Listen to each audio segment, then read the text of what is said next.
It happened. It happened. Private capital, private equity, it has come in at a school level. It has happened. 2 Power 4 athletic departments have signed a funding deal with a private equity firm. It sounds like there's not going to be any equity involved, so call it a private capital, but it's a private equity firm that has done the deal. Welcome. Breaking news, breaking news. Welcome to college football's Peek Around the Corner with your host, Greg Pflugar Breakfast Show. We had to do it. We had to light it up early this morning. 8:42 Eastern Time, 7:42 Central Time, 6:42 Mountain Time, 5:42 Pacific Time in the morning. Breaking news, breaking news. It happened. It happened. Welcome to College Football's Peek Around the Corner with your host, Greg Pflugar. We cover everything in college football because we love everything in college football. And if you do as well, please subscribe to our channel. Smash the like button if you like our content. Share the video with your family and your friends if you want to support. Give support to this rebel outpost. If you want to give support to the home of college football sickos to help us keep the lights on with a donation, hit that $sign where you make the comment and I'll get to your super chat as quick as I possibly can. Everybody is welcome into the studio that sits on the corner, the very corner of Keith Jackson Parkway and Kurt Gowdy Avenue. Do not be afraid. Do not be afraid to become a legend with your comments and with your phone calls. I have tried to warn everybody, you got to subscribe to this channel and you got to have your notifications turned on because we can come on live at any time. That is a serious threat. There is a good 90% chance that we're going to be doing 2 live shows today, and this is only number 1. Keep your head on a swivel, subscribe, and turn on those notifications. It has happened. Last year, maybe August or September, we had Peek Around the Corner, trying to give you the best peek around the corner in all of college football. We declared that 2025 was going to be the year of the private equity invasion. But I also told you I have no idea what's going to happen. None.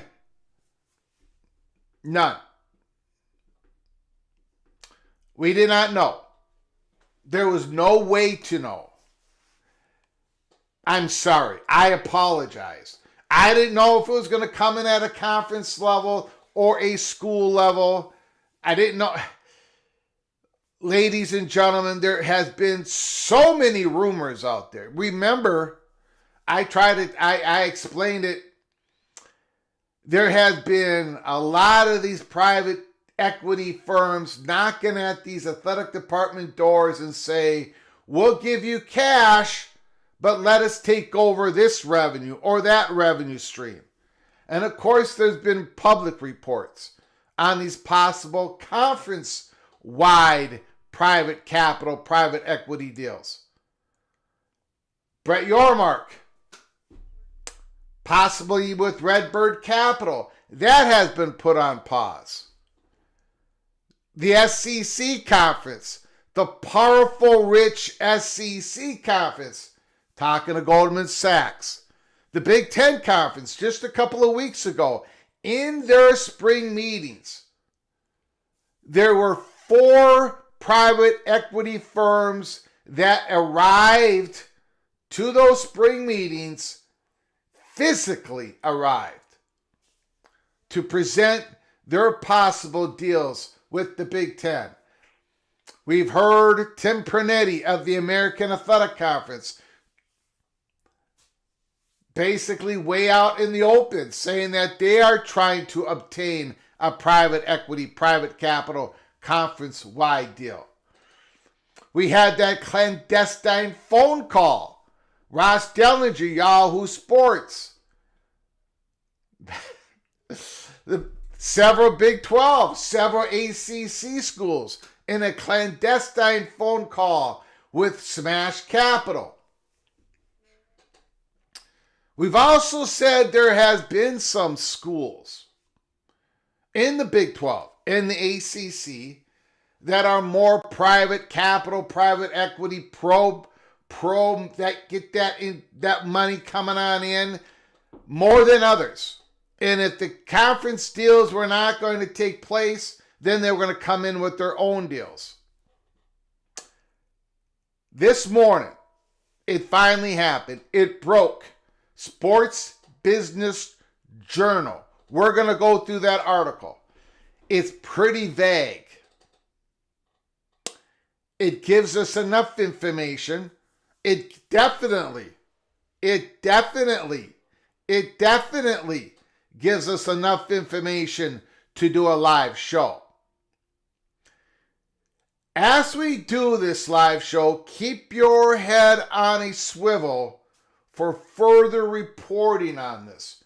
You know how this works.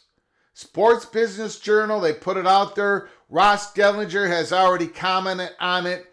Other people who have this information embargoed might release it. Hint, hint, wink, wink. We've been saying for a couple of months that these planes are all flying in the air, and the big plane of the House NCAA settlement, that plane needed to land, and it did land. And now we're getting it's going to be a story every single day. Buckle up, brace for impact. Stick with us here at Peek Around the Corner. College football's Peek Around the Corner as we try to get through all these stories.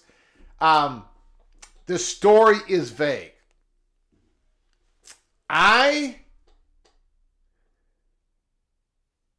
The phone lines are going to be open here in a little bit. I invite, until we get more information, I invite wild speculation.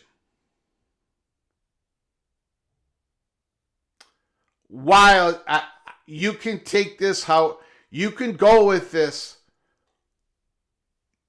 I invite speculation. What are the two schools that signed the funding deal? Two Power 4 conference athletic department signed a funding deal. What are the two schools? When we go through this article, you are going to learn that there's 3 to 6 other Power 4 athletic departments that are lined up, possibly ready to strike the deal. The article, once again, the reporting is vague, probably for a lot of good reasons. But it's interesting how they explain the type of deal this is. I'm going to paraphrase it right now. I'm going to give you a little tease. And we're going to go through the article. But the tease is for an athletic department that is cash strapped, which a lot of us are. A lot of our athletic departments are cash strapped. And for whatever reason, your traditional way of getting money, the bonds, whatever, is not available to you for this particular reason why you're getting the money. We're going to go through the article. It's going to lead to more speculation on what this is truly all about. First of all, we got to do a roll call because I'm so thankful that anybody showed up for a live breakfast show, unannounced, unplanned, but we had to do it. We absolutely had to pull the trigger. No question about it. This is the first time this has happened. It's a done deal. At least 2 funding deals, they're calling it funding deals, have been completed with 2 athletic departments in the Power 4 conferences. So let me know, what schools do you think they are? Why do you think they did it? And who is next?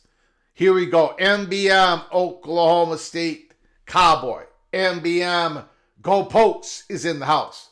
My prof is here. Case Struthers, Edward, the Auburn Tiger, Jonathan Weaver, the TCU Horned Frog, Mick Stevens, Breakfast with Greg, Stephen Vitt is in the house. Ohio Bobcat, the Buckeye Caleb Ramirez, Joseph Lindley, Let the Madness Begin. Dave B is in the house. Tuffy Duffy, Daniel Gorby, Mr. Seminole, Preston from Greensboro, North Carolina. Is this a North Carolina deal?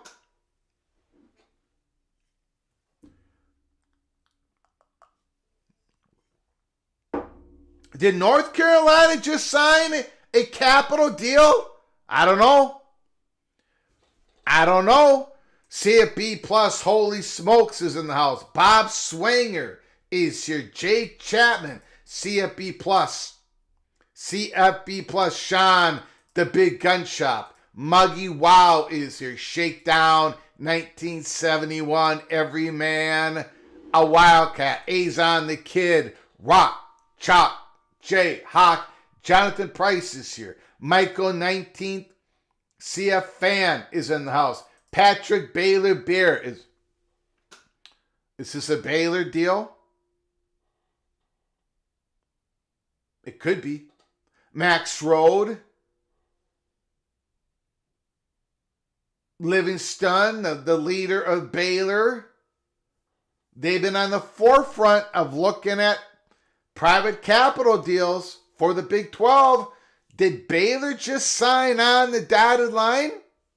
Adam is in the house. My Prof, Cranky Tiger. Numbskull News is in Florida State Clemson. Wouldn't that be something? If it was Florida State and Clemson, again, this is the time you speculate. This is the time. All speculation is welcome, and all of it could be correct. Well, not all of it, obviously.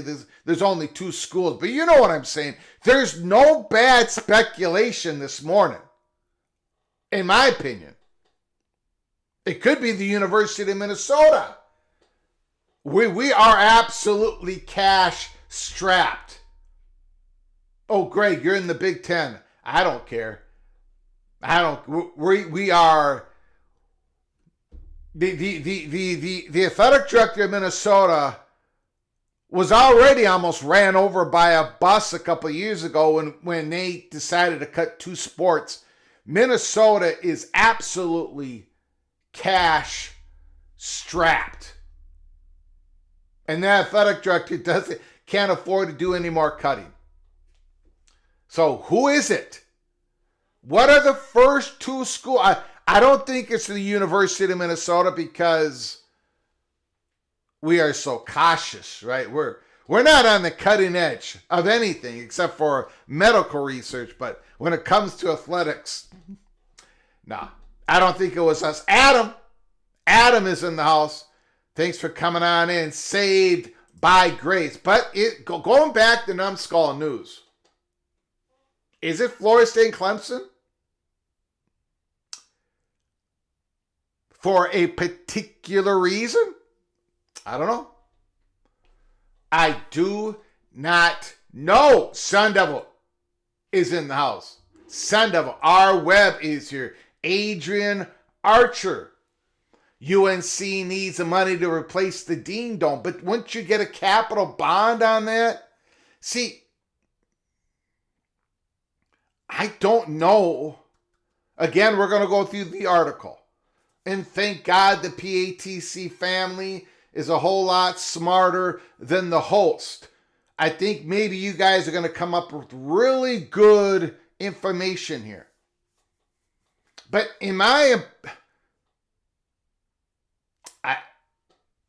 it's a lot cheaper for a university to just get a loan, to get a bond through a bonding bill. But again, in this article, we'll go through it. Maybe this cash infusion is truly just about making sure you can do the revenue share, making sure you can not cut sports. I don't know if it's about brick and mortar type of capital funding. I don't know. Daniel Dill is in the house. Mr. SEC. It must be two private schools. That's a good way of looking at it. It may be easier for a private school to do a type of deal. But again, this is not equity. We're going to go through the article, and I think that's going to clear a lot of things up. Not a whole lot of things up. But I think it's going to lead to a more educated speculation. This thing could go any which way. Coos Corner, holy smokes. Coos Corner is in the house. I hope it's West Virginia. We need money. AMAC is here. Okay, let's get to the article because a lot of people have not seen it. Okay? A lot of people have not seen it. Breaking news. This morning, Penn Portnoy, Chris Smith, Sports Business Journal, Elevate launching PE-backed college initiative. Now, PE means private equity. This is not really a private equity deal, in my opinion. But you know what? I know nothing. So whatever I say with a grain of salt. It sounds like more of a private capital deal. Again, we'll go through this, but from a private equity firm. So whatever. I don't care if you guys use the word private equity or private capital. At this point in time, who cares? Who cares? It's all mixed in. Private equity has finally come to college sports. Elevate is set to announce the creation of the Collegiate Investment Initiative, a $500 million initiative backed by private equity firm Velocity Capital Management and the Texas Permanent School Fund Sports Business Journal has learned. Is that a hint of what schools are involved here? Texas Permanent School Fund. And their Velocity Capital Management, the private equity firm, doesn't have a whole lot of cooks in its kitchen. It really is only backed by a couple of different investments. And we're going to learn more about that in a second. So, is the two schools in the state of Texas. Power 4 athletic departments. Remember that. We're not talking G5, G6 schools. We're talking Power 4 athletic departments.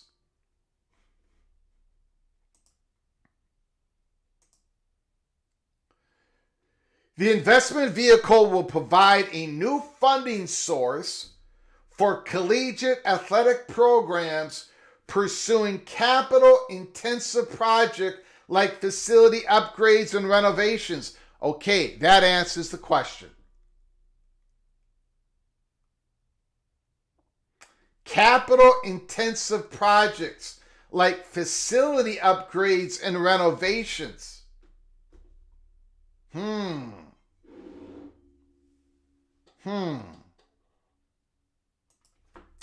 Jonathan Marks, Chief Business Officer of Elevate College and Global Marketplace, said the platform has already, this is PATC Money Shot number 1. PATC Money Shot number 1. Said the platform has already closed funding deals with 2 Power 4 athletic departments, though he declined to share details. He expects to complete another 3 to 6 deals by the start of this year's college football season. Now remember, when you are trying to do your rev share, when you're trying to do the $20.5 million, you can only take the money from a handful of different revenue streams. You cannot take that money from a booster. You cannot take that revenue from some capital bond. Like you can't take it from your renovations of a stadium and put it in a rev share. It is very strict where you can, what buckets of money you can use to fulfill your rev share, your direct payments to your student athletes. Therefore, that money, that revenue coming in from ticket sales, merchandise, and media money, that has to go to rev share first, but then that money is not being used to pay down debt on your stadium, on your athletic village, on building whatever you need to build. That money is starting to shrink up. So I think that might be part of this as well. So, 2 Power 4 athletic departments have signed a funding deal. He expects Jonathan Marks, Elevate College and Global Marketplace, the CBO, expects another 3 to 6 deals by the start of this year's college football season. One of the needs that we've seen that's gone unfulfilled is the need for project-based or bridge capital that a school might not be able to achieve within the university debt structure or via bonds, Marks told Sports Business Journal. We're looking more to provide debt-type capital or credit that ultimately we can help a school monetize that investment and that return on capital more than anyone else. To Mark's point, Elevate strategy with the initiative aims to support cash-strapped athletic departments without requiring equity commitments or a short-term exit strategy, typically deployed by private equity firms. So you get the money, you don't have to make good on it in 4, 5, 6 years.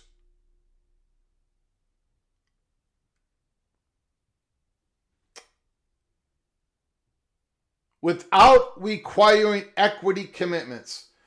So this Elevate is not purchasing 5% ownership, 10% ownership, 15% ownership of your athletic department. Instead, these disbursements can be long-term deals secured by a percentage of future and incremental revenues. The strategy has no hard time horizon and is highly customizable to fit athletic department needs.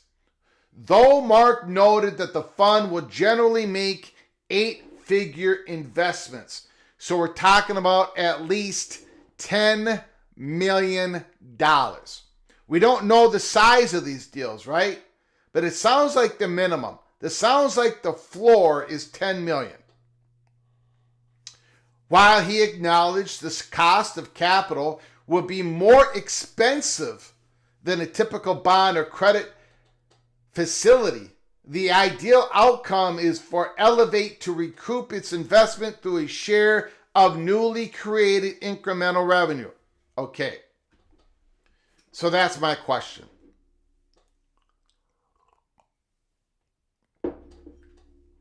That's my question. This athletic department, these 2 athletic departments need cash, need a cash infusion for some capital intensive project, but they're not going through your typical bond or credit facility. They're not getting a loan on their own. Why is that?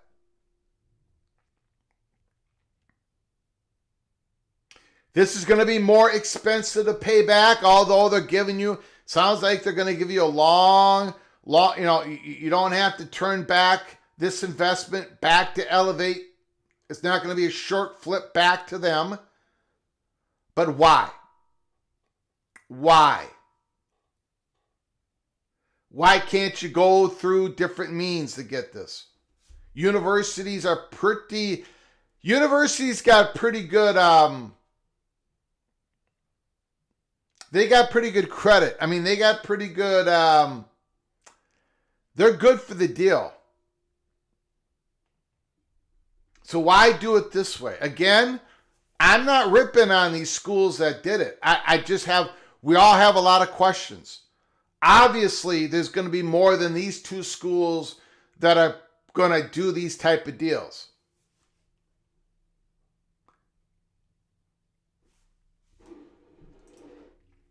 Elevate chairman and CEO Al Guido pointed to the company's unique positioning to introduce institutional capital to the college sports space, as it's already a service provider to nearly 70 clients across the collegiate landscape.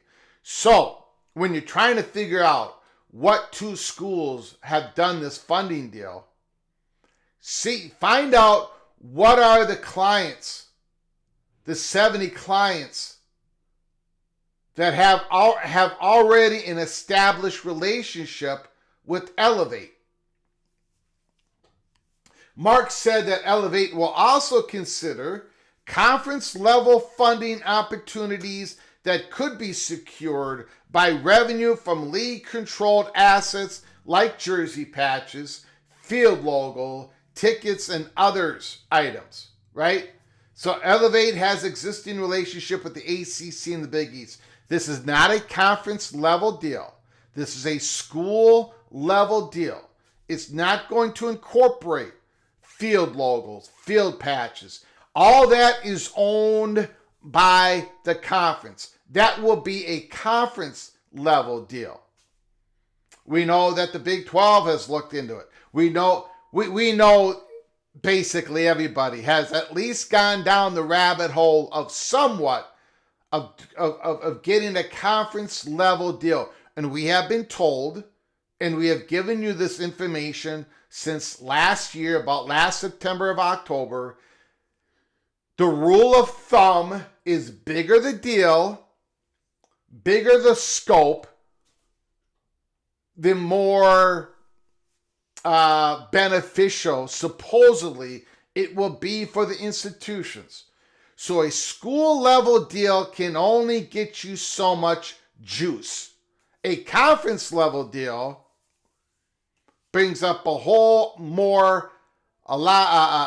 plethora of opportunities to make more money in more ways to pay it all back. And that is what the schools are most interested in. Conference level deals. And by the way, from talking to a lot of people, it's a lot easier. It would be pretty much impossible for a public institution to sell any of its athletic department to a private equity firm for ownership. But for a conference-wide deal, it is possible. Let's continue. So Mark said that Elevate will also consider conference-level funding opportunities. Jersey patches, field logos, and again, a lot of private capital, private equity firms have been talking to conferences. The biggest difference from us, Elevate, to maybe the other private equity partners that have tried to attack the space is we've already had these partnerships. With that knowledge, combined with capital that schools can use, I do think it's hopefully the winning solve. So again, who has a previous relationship with Elevate? I would start with what schools in Texas have a relationship with Elevate. Start there. If anybody is doing any investigation on this. Velocity, the sports-focused private equity firm launched by David Abrams and Arnie Reese in 2021, is an existing investor in Elevate. The Texas Permanent School Fund is Velocity's majority backer, having committed $200 million late last year and holds ownership stake in the firm. Again, Texas Permanent School Fund is the majority backer.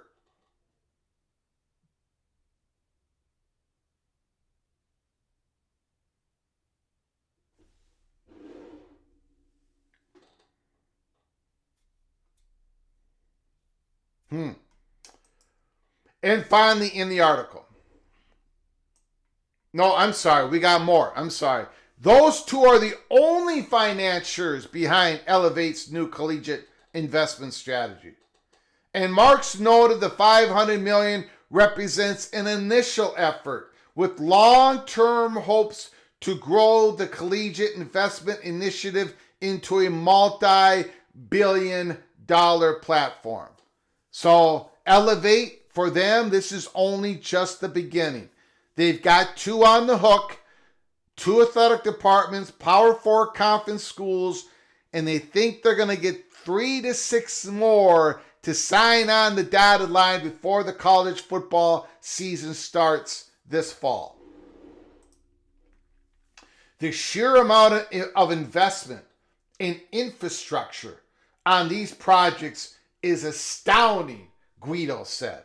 If you just forecast over the next, call it 5 years, you're talking at the lowest end level, conservatively, roughly $10 billion of infrastructure projects that I would consider publicly or at least quietly being talked about on these campuses. I truly think that the winning combination is a service provider that has access to capital where deemed appropriate. That schools are looking for immediate cash infusion around revenue-generating projects shouldn't come as a complete surprise. The House settlement approved by Wilkin, we all know this, $20.5 million cap. Given those shifting economics, schools and athletic departments are increasingly seeking new revenue streams through facility projects, premium seating, and more. So, that is more hint.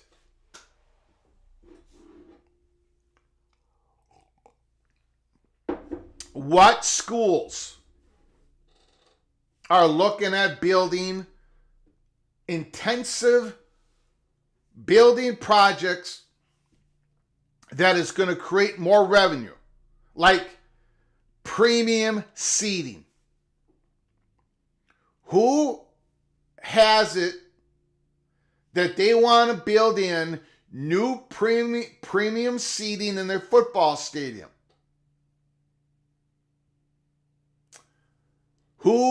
What schools are looking at that? What schools already have a relationship with Elevate? And what schools are looking to build in premium seating, have a relationship with Elevate?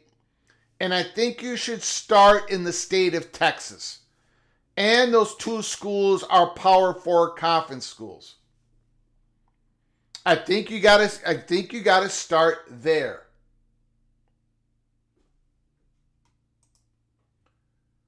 And then finally in the article, private equity too has been circling the possibility of conference level investment in recent years, though entry into the space has proven complex. Big 12 Commissioner Brett Yormark told reporters at the league spring meetings earlier this month the conference had paused its efforts on vetting private equity options. The Big Ten, however, continues to push down the private equity road, though it's unclear how and when such an infusion or partnership could come to fruition. So there it is, ladies and gentlemen. Elevate launching private equity-backed college initiative. Penn Portnoy and Chris Smith, the Sports Business Journal.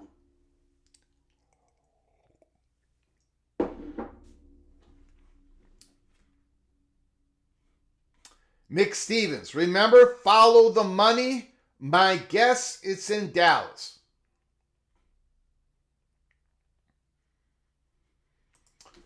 MBM, Oklahoma State is doing field level suites, as is Ohio State.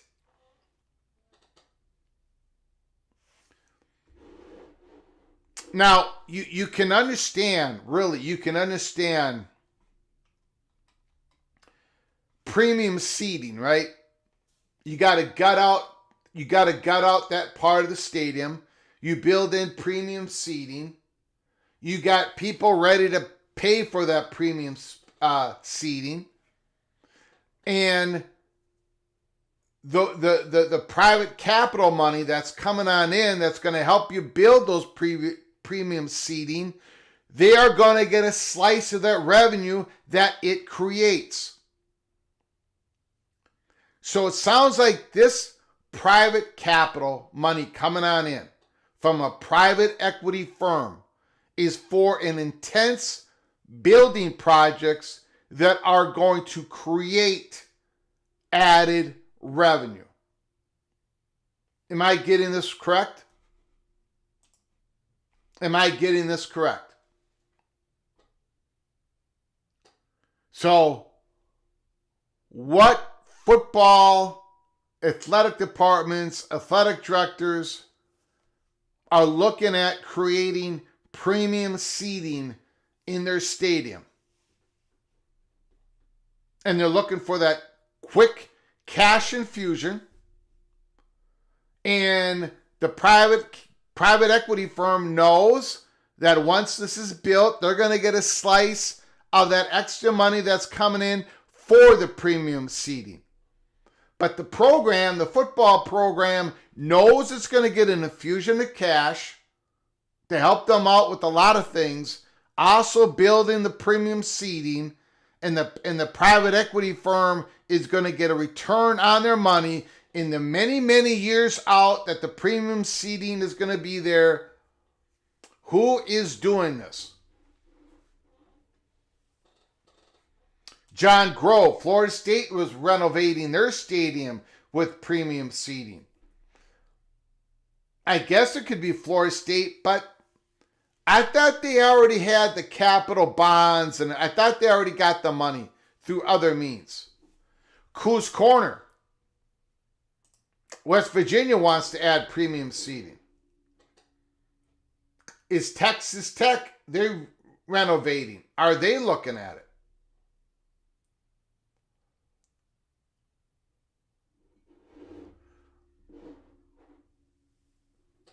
Tech just did major renovations. Now, this is from a private equity firm, but it's not a private equity deal. You're not selling any of your equity.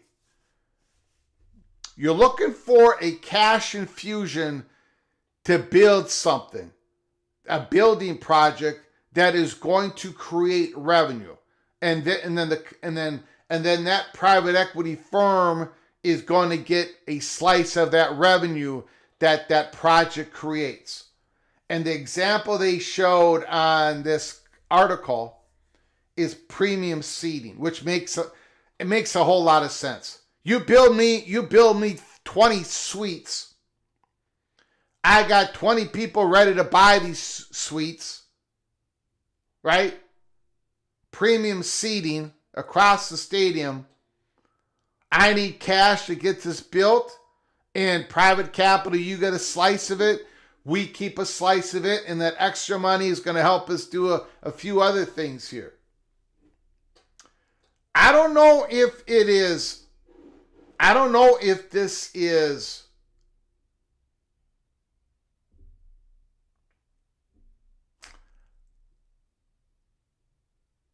I don't know how important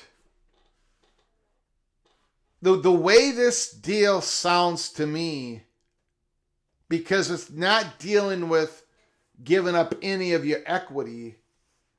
I don't know how important it is that it's a state public school or a private school when we're trying to figure out who signed these funding deals. Steele Austin, public schools have access to cheaper state funding through issuing bonds. That's a good point.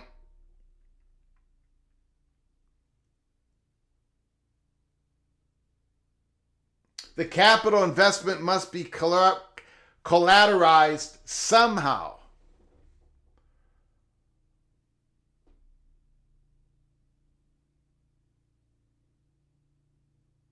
I will now.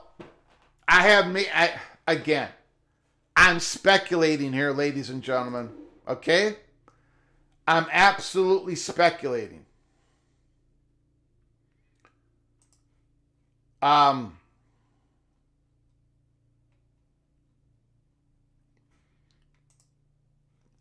There is.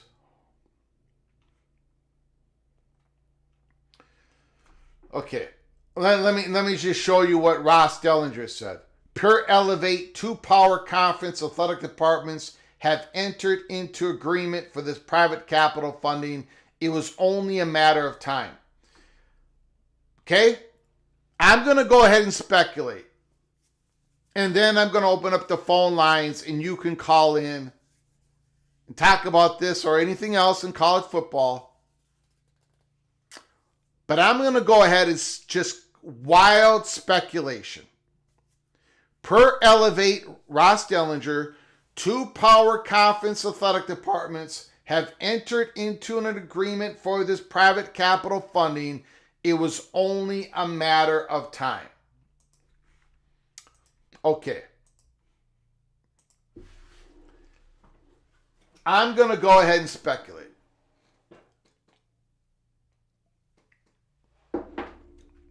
Number 1,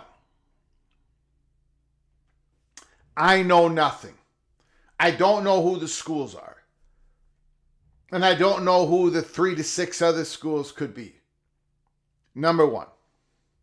Number 2, when Ross Dellinger said it was only a matter of time, that has been the chatter behind the curtain going all the way back to last year. And that's why we had like 6 live shows, right? We kept doing live shows. I kept saying this is going to happen, private equity invasion, blah, blah, blah, because the chatter was so bleeping loud.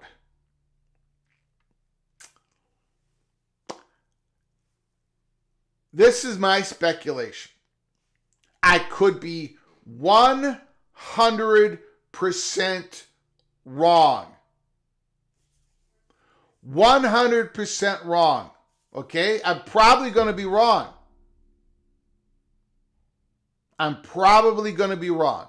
The chances of me being right, maybe 1%. But I'm going to go ahead and speculate because that's what this show, that's part of what we do here. So you go ahead and speculate after I speculate.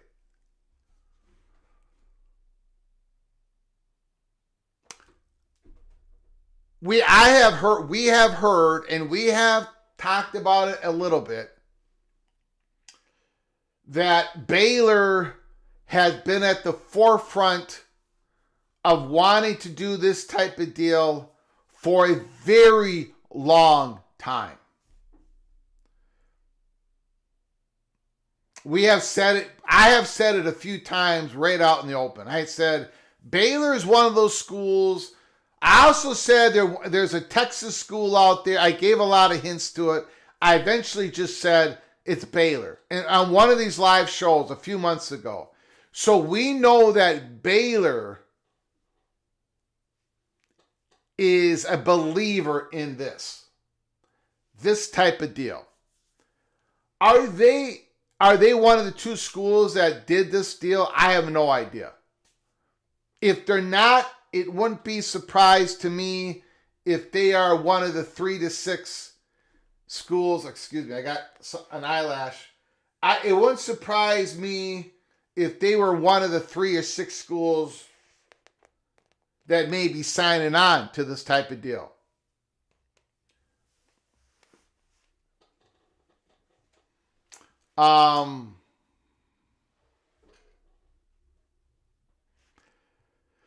Well, you know, premium seating does help fill up the stadium. It does help create more revenue. People are interested, the fat cats out there, they're interested in premium seating.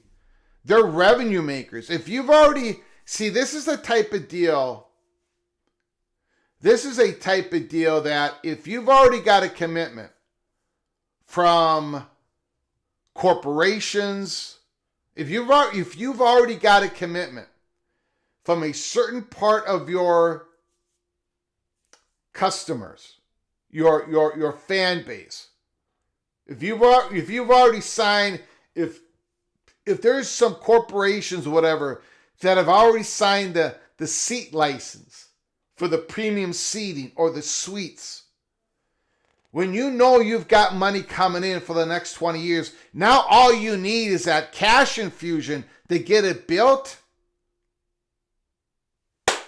This is the type of deal that works for all parties. So Baylor, to me, is number one in my wild speculation, in which I could be totally wrong. Coos Corner, I think West Virginia is another. I'm not saying that they're one of these two, but West Virginia is also another school that has been pro private capital. West Virginia's got an older stadium. They've got an intense fan base. The ticket prices, the ticket revenues, they're not all that high at West Virginia. If you go look at their total revenue created by the athletic department, their revenue, the money they get from ticket sales is about the same as schools that have a lot lower attendance. Go check it out. But West Virginia has an intense fan base, and like every other school out there, they've got fat cats. They've got people that want a little bit of luxury when they go to a West Virginia Mountaineer game, and it's an older stadium. You build in that premium seating. You build in that a different row of suites. You know that money's coming in for the next 20 years. You want that fat. It's a win-win-win. If you've got the commitment, if you've got a particular set of a fan base, corporation, fat cats, boosters that want to have a little bit more luxury when they go in that stadium, and they're willing to pay it, and you know that they're willing to pay it, all you got to do is build it. This is the type of deal that works.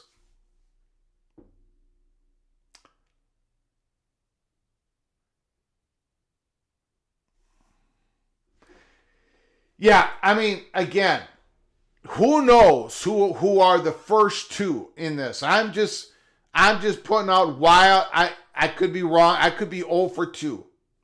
But I think schools like Baylor and West Virginia, I think there are candidates for these 6 schools that look like are might sign on to this type of deal. Now, I could be completely wrong, right? This could be UCLA and Rutgers. This could be I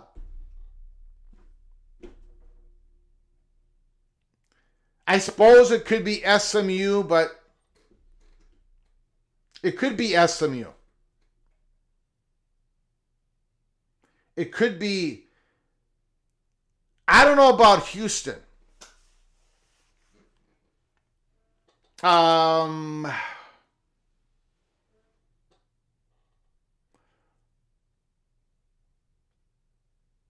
Now it's a two Power 4 conference schools. I'm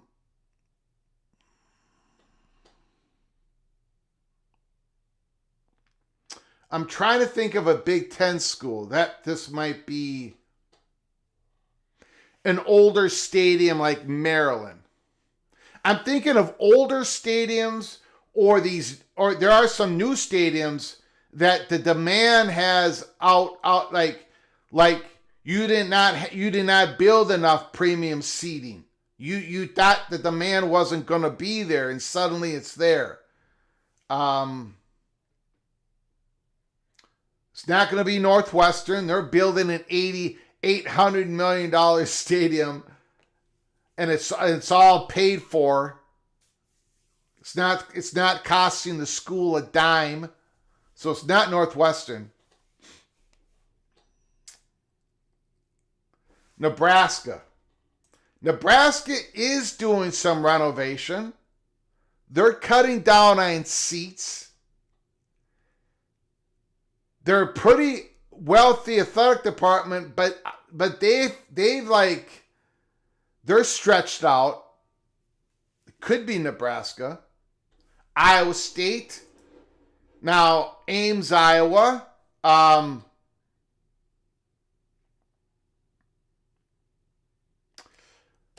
Iowa State.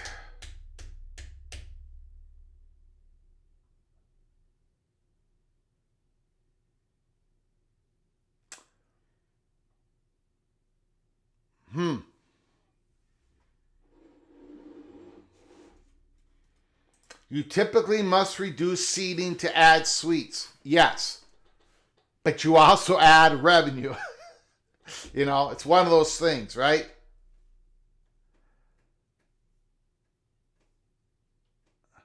I don't believe it's a Big Ten school, Greg, not until conference private equity options is settled. Again,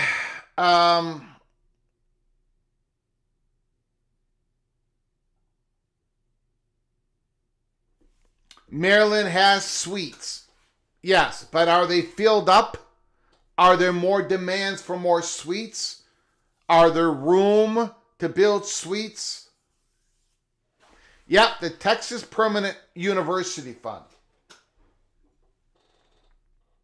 which is the main investor in this whole Elevate private equity firm. So, Chris Kinney, are we looking at the first two schools both being in the state of Texas? Are either one of them? You would think probably one of them is, right? And my guess is Baylor. Just a guess. Okay, we're going to open up the phone lines here. Phone lines are open. 763-260-1333. 763-260-1333. Give us a call here at Peek Around the Corner. College football, Peek Around the Corner. An emergency live breakfast show. We're trying to figure out the two schools that have signed a private capital funding deal with a private equity firm. CFB Plus. What do you think, sir? What is going on? Who signed on the dotted line for a funding deal? Well, so I got a couple of things. Yes. I think the Texas Public Education, or Texas Permanent Education Fund, I think that is a pretty big hint because, to my knowledge, and I did some research back in 21 when the Texas and Oklahoma left for the SEC, so maybe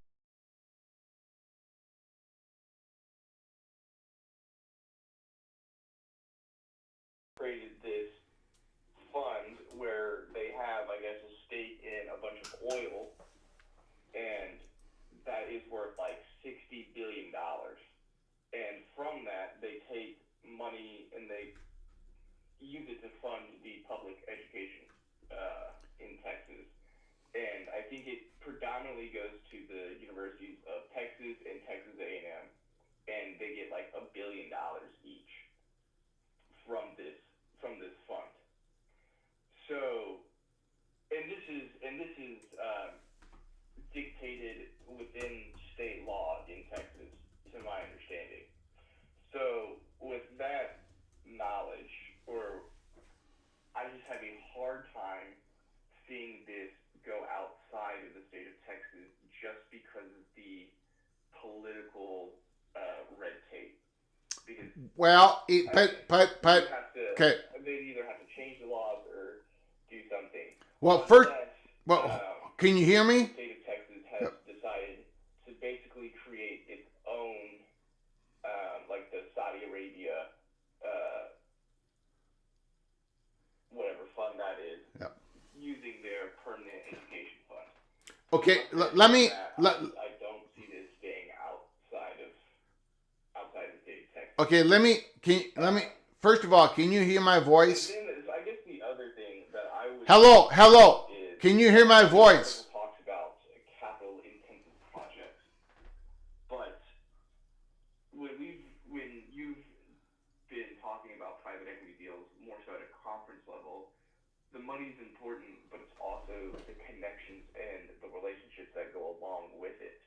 And I don't know too much about Elevate. I'm trying to quickly Google, just kind of skimming some of their stuff, but I wonder how much the relationships matter more so from a branding and sponsorship standpoint, and that may help with the premium seating. You know, if you get if you build a bunch of premium suites, maybe those sponsorships come in and buy those suites so they can have business meetings or whatever it does. But if I were to guess,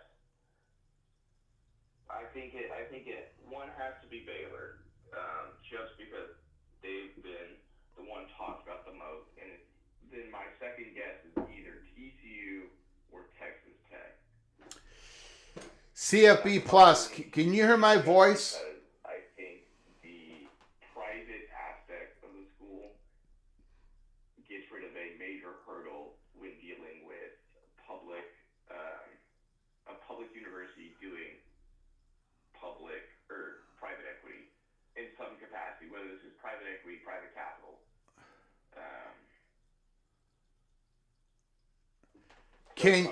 Can you hear my voice? Hello?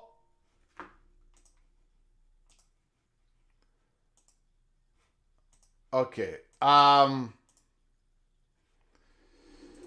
Again, why it's not working, the phone system, I have no idea, because it's been working. It didn't work a few days ago. It's been working the whole time. We checked all the connections, and now it's failing on me again. So, I don't know what we're going to do with the phone calls.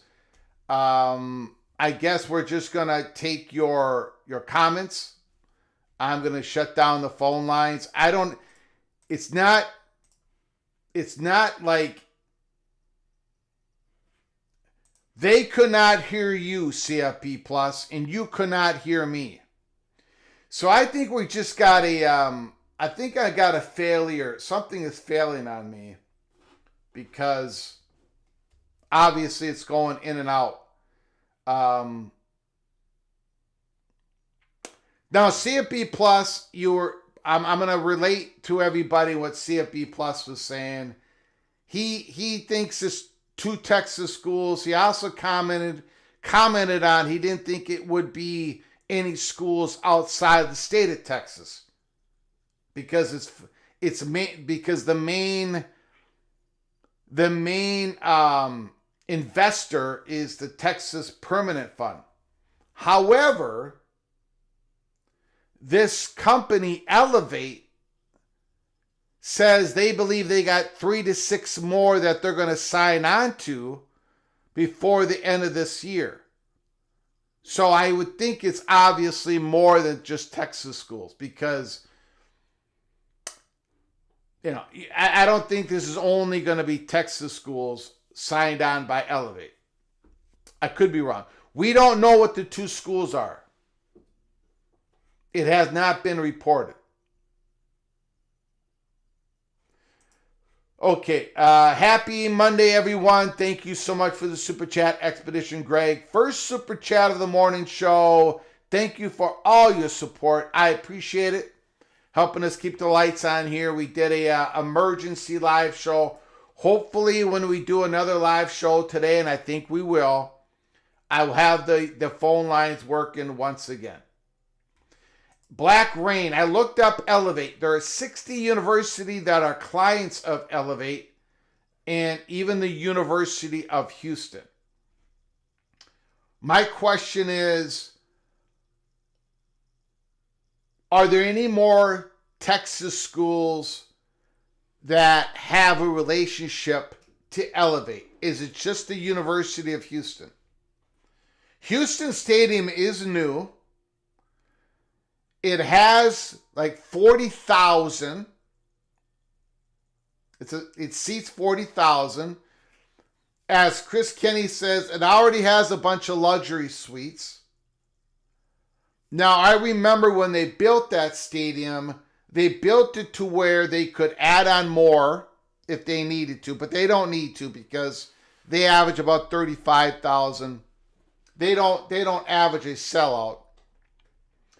So I don't think it's Houston if this is truly about adding on premium seating, luxury suites.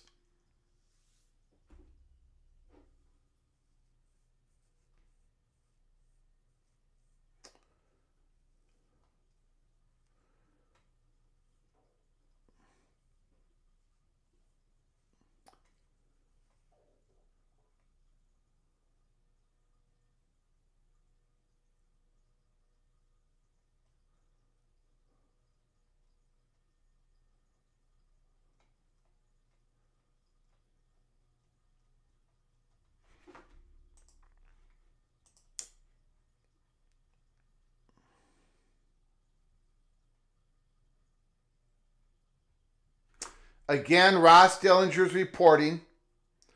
Per Elevate, 2 Power Conference athletic departments have entered into an agreement for this private capital funding. It was only a matter of time. Now I'm going to see if there's any other reporting on this.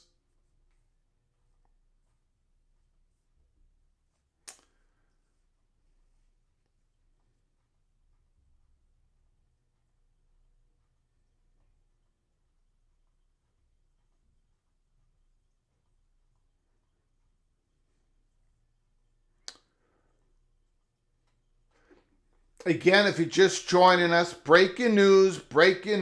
It finally happened. Private capital deals coming in at a school level.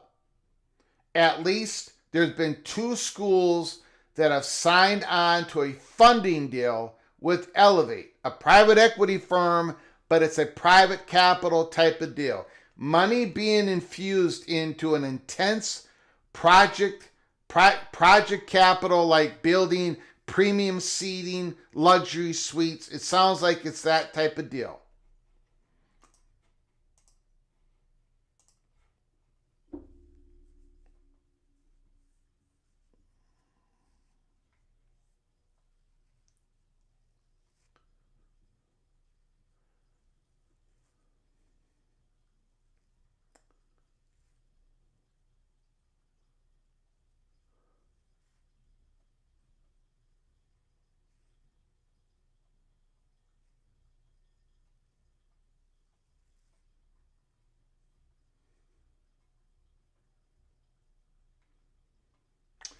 Again,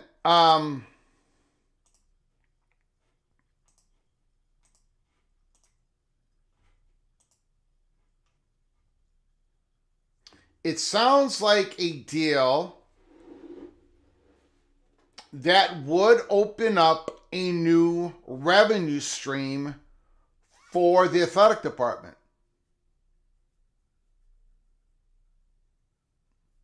Right?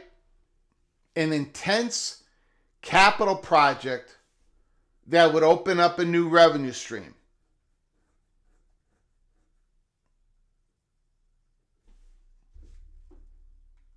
And they did give a hint in the article. Let's see if I can find it.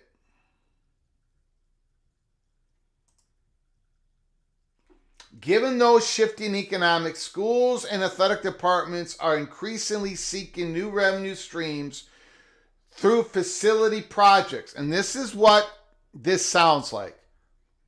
It's cash infusion for a facility project. Premium seating and more. It sounds like this is what the money's going to be used for. And the money, it's coming in at 10 figures. So in other words, $10 million or more are these type of project deals.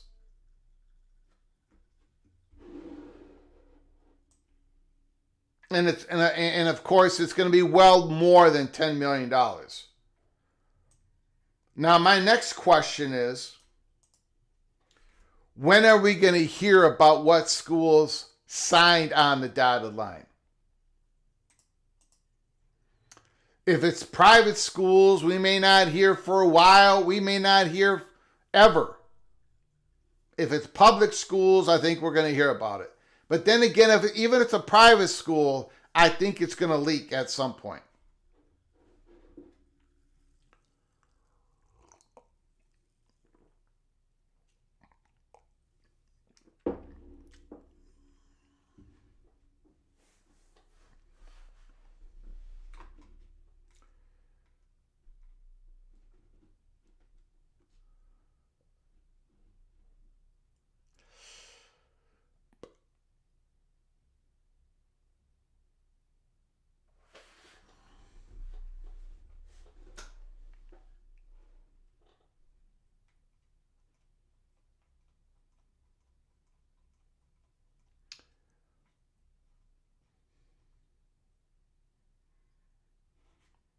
I wonder if that's another hint. The fact that we don't know what schools yet may indicate they are private. John Dry, there are plenty of schools in the ACC and the Big 12 that can spend and compete more than most of the Big 10 and SEC schools. Sorry, John, I got to completely disagree with you on that. Are there some schools? Yes. Not plenty. Not more than. I think I just had a conversation with Moen the other day on this. There seems to be this belief from pretty much everybody when I do these live shows, when I read comments on X, nobody really truly I shouldn't say nobody. A large part of the people on X, on message boards, believe that their school is not cash strapped, but they believe other schools are. Most schools in the Power Four conferences are cash strapped. Fulfilling this rev share has been a huge challenge, because again, you just cannot take money from another bucket to pay for the rev share. You've got to take it in certain buckets of revenue. And so when that money is going to rev share, that money that never used to go to rev share, that used to go to other things that you need to do as an athletic department, all that is being stripped away. You don't have that money anymore. To fulfill the obligations of this rev share has been an incredible challenge for a lot of programs. A lot of programs. And for those schools that have this billionaire, again, that's great and everything, but even there have been plenty of billionaires, plenty of multimillionaires that have donated to a school for years and then they don't. Then they stop. So it's not like it goes on forever and ever and ever. You've got to build revenue streams that consistently are there year after year, decade after decade.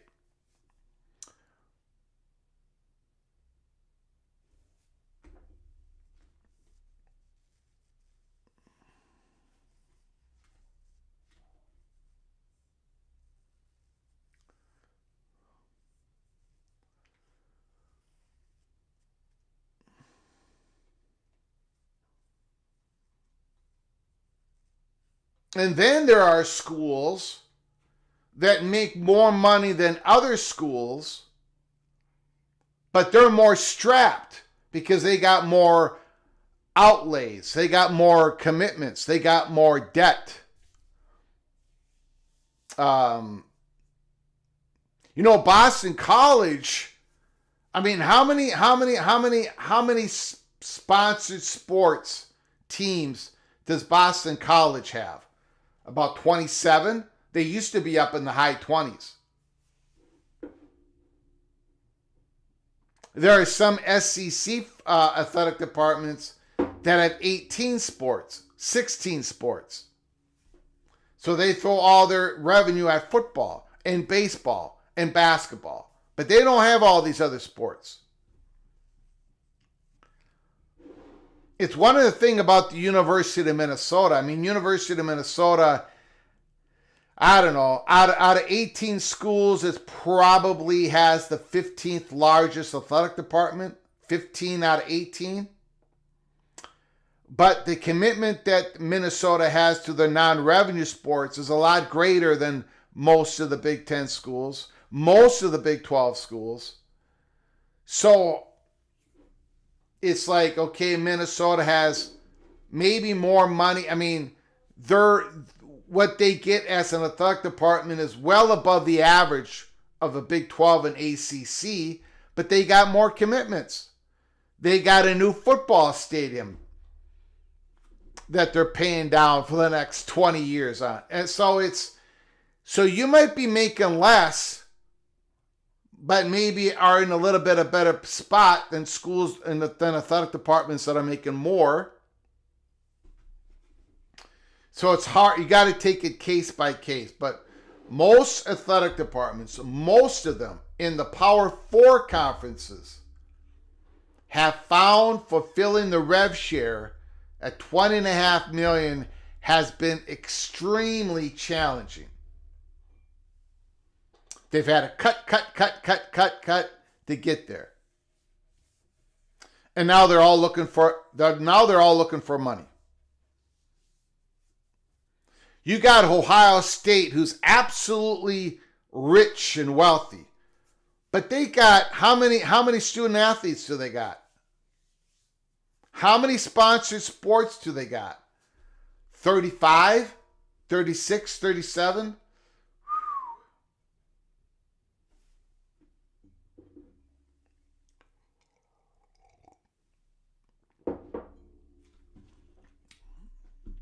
Maybe it is Kansas.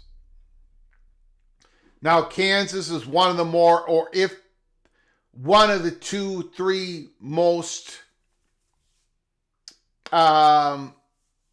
largest and wealthiest athletic departments in the Big 12. But again, if they got all these commitments, they're doing their whole new stadium. Maybe it's Kansas that needs an extra infusion of cash, knowing that there is demand for new private seating. Maybe it's Kansas. Penn State has invested a lot of money in their non-revenue sports.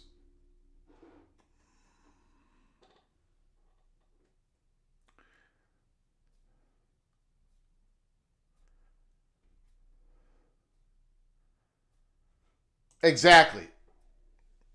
Michael Smith. Or they die and the hairs are less enthusiastic. I mean, yeah.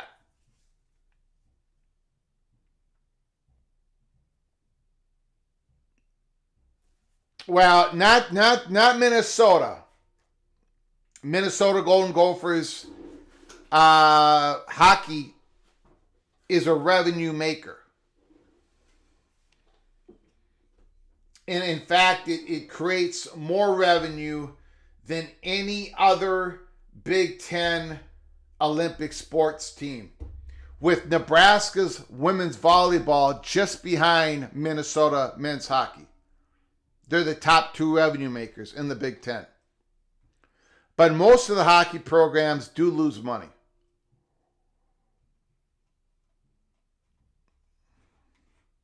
Well, guys, I'm sorry about the phone. I'm going to have to run more tests.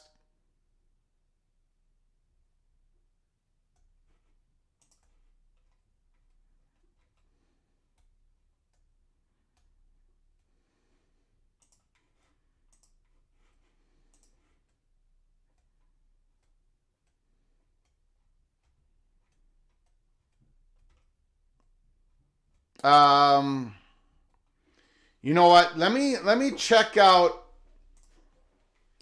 Let me check out something here. No, it just isn't. The only way it's going to work, AMAC, if I turn everything off and I turn everything back on. And I can't do that in a live show. It might be my deck here that is failing on me. Because I'm not changing any of the audio outputs. I don't do those. It's the same. Everything's hooked up. So I think I got a what you call audio deck or whatever you call this thing. I think it's failing on me. When it starts to fail, that means, your camera can go out a little bit. Your audio goes out. Your microphone goes out. That's my guess.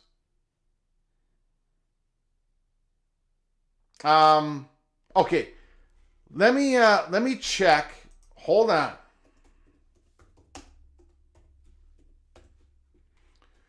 I am going to check a couple of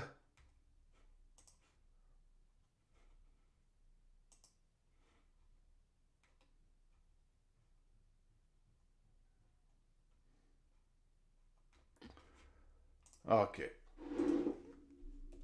I'm going to go check a couple of message boards. I got to get myself logged in.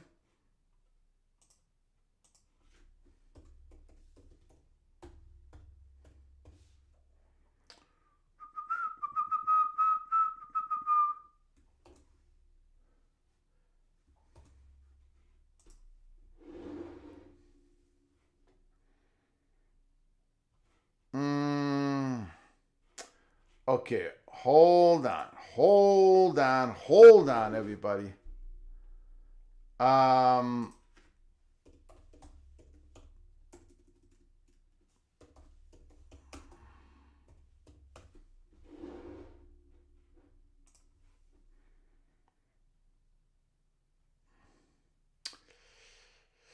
Okay, they are not talking about it on the Houston Cougar board.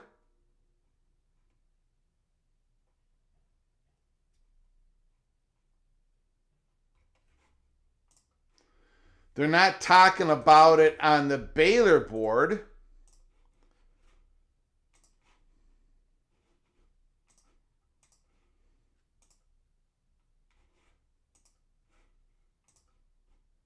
Thank you so much, Baylor Bear Patrick. Appreciate the super chat.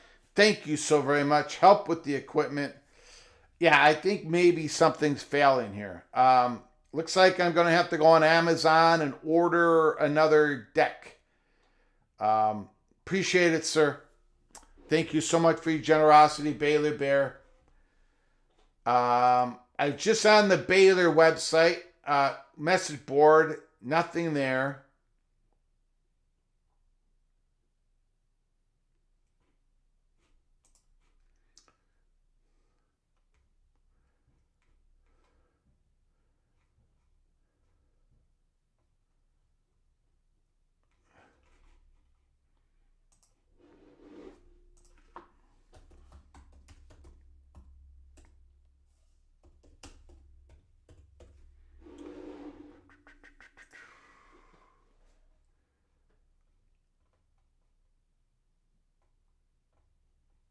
Yeah, no one's talking about it among the Texas schools. Nobody is talking about it. No reporter.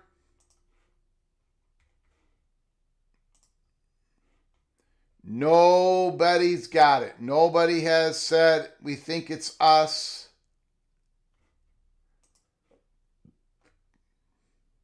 No. TCU 247, not talking about it.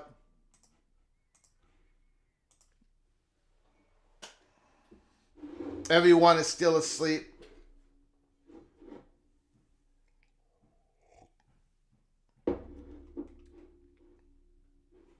You think Miami is the other school?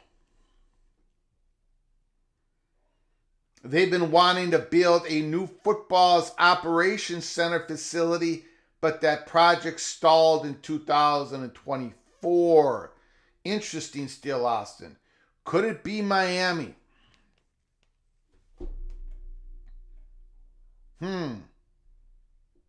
That is an interesting one. We know that their president, their new president, is a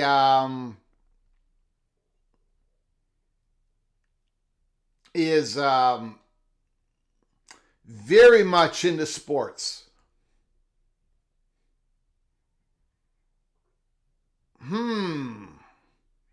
That is a very interesting speculation, still, Austin.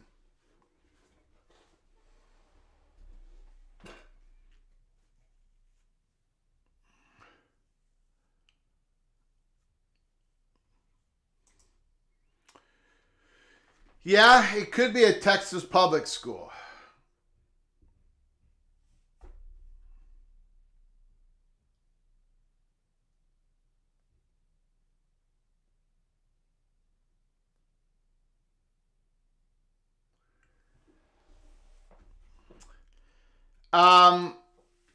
I don't think it's Duke, and I'll tell you why. I tell you why. I don't think it's Duke, because if Duke was doing something like this, and they may be doing something like this, they've got a whole lot of Duke investment firms that they can go to. In fact, some of the private equity firms have the word Duke in them by former Duke alumni. I don't think Duke, like we're talking about how it's probably a couple of Texas schools that are starting this off, right? With Elevate, whose majority investor is this Texas Permanent Funding, whatever, organization. I think if Duke ever dips their toes into this, it's going to be Duke associated, because Duke has a lot of people with a lot of money, a lot of private equity firms are tied to Duke.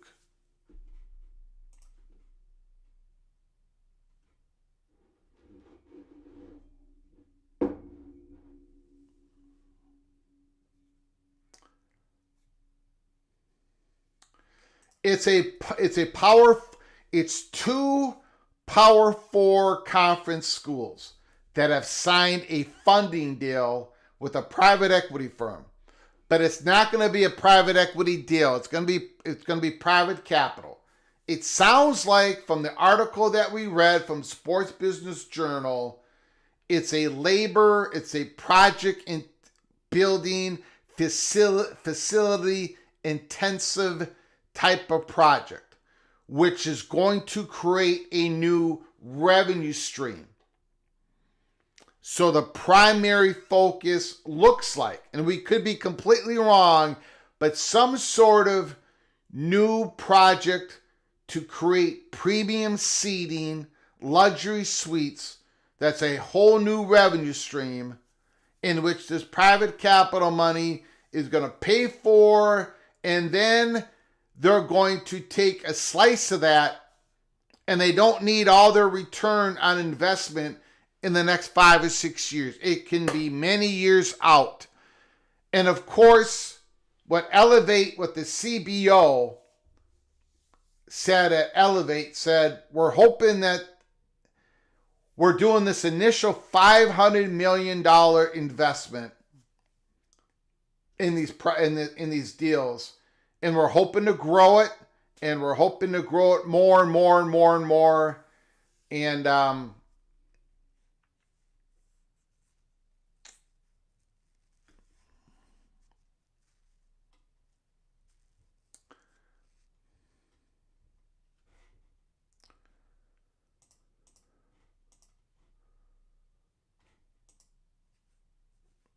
Okay, we've been on the air for an hour and 30 minutes. We are going to shut it down. Again, we are planning on going live for our major live show sometime this afternoon. So I hope you all join us again. Keep your head on a swivel and make sure you subscribe. Subscribe and turn on those notifications because we can come on live at any time. Breaking news this morning. It happened. 2 Power 4 athletic departments signed funding deals with a private equity firm. It's a private capital deal in nature. No equity is being purchased by this firm. Cash infusion, it sounds like for an intense facility type of project that is going to create a new solid revenue stream for the athletic department that is doing the deal. So it happened. Finally, breaking news. Private capital has come in to the college football space at a school level. Bigger deals are on the horizon for conference level deals. Jeff Wise, help with the equipment, fun, keeping the lights on. Thank you so much for your generosity, Jeff Kais. And I want to warn everybody, I'm not going to be able to replace this one part before the next live show. It doesn't mean that the phones aren't going to be working. I will work on it pre-show. I'll see if I can get this thing juiced up. But I think we have a failure in an equipment. It happened last year.